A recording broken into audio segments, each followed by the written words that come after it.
example.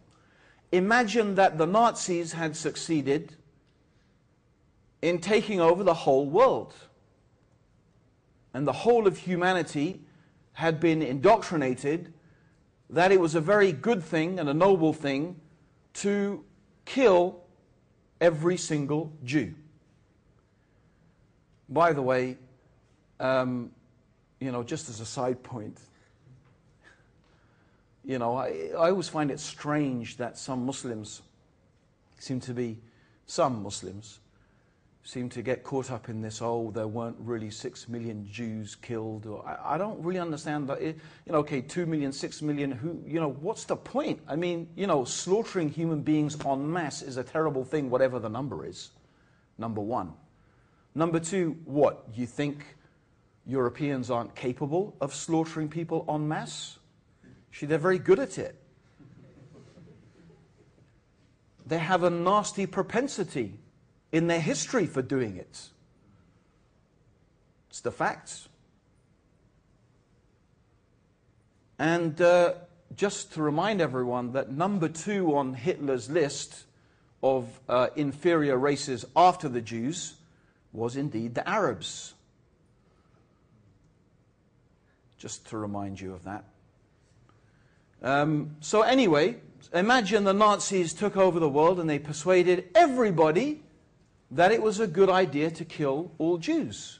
Therefore, according to the atheist evolutionist concepts of good and evil, it therefore would become good. Which I am pretty sure that I certainly believe that it is evil. It always is evil.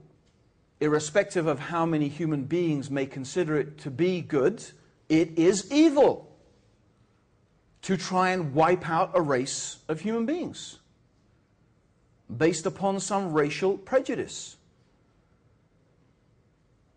But I believe that absolutely because I have an absolute standard of morality that is not defined by me or my family or my friends or my tribe or my nation or my civilization. It is defined for me, as I believe, by God. And if you don't have that transcendental meaning, it is something outside human events, then you have no real claim to claim that anything is really absolutely evil. It's only evil according to a particular circumstance. So the whole argument of the atheist anyway, of the problem of evil, is a duplicitous argument from their point of view. It's not honest from their own assessment of things. Yet they use it very effectively and very emotively.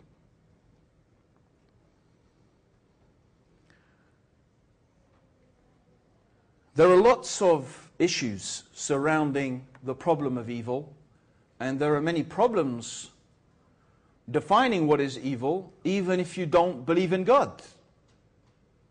What makes something evil? What makes it so bad? Is it willful intent? Does that make something evil because we willfully intend to do some harm to someone? Or is it something evil simply because of the end result? These are issues that people who don't believe in God are still trying to figure out and still trying to discuss. Does evil exist as a separate entity? Or is evil, in fact, merely the absence of good? That's an interesting question, because it presumes, therefore, that human beings are good. How about presuming the other way around, that human beings are evil and that good is just the absence of evil? I mean, you can think about this in many, many different ways. I remember reading in a book on philosophy a little statement that has stuck in my mind until today. And the writer said that, in his opinion, the philosophy of ethics is actually no more than a rationalization of our prejudices.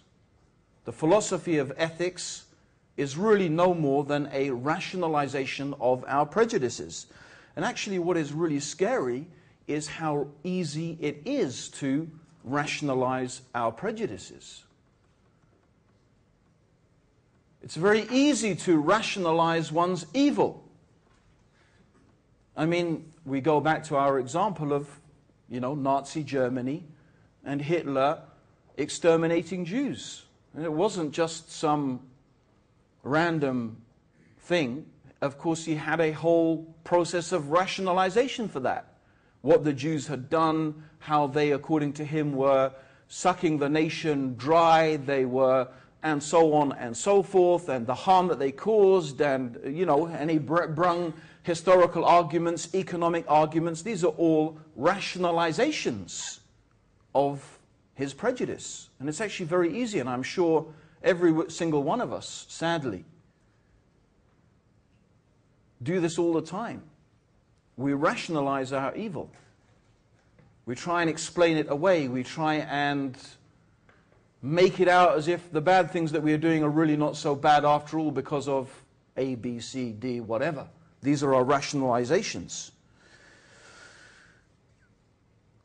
Anyway, there are so many topics and so many issues that we could discuss around this problem of evil, and it's only supposed to be, I'm only giving you a taster, an introduction. But fundamentally, the reality is that the lecture today is really not about that particular subject, and I just really wanted to introduce these ideas.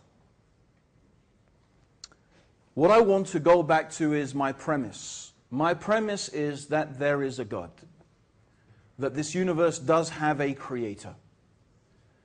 And therefore, to really deal with today's topic, why does God permit suffering on the earth?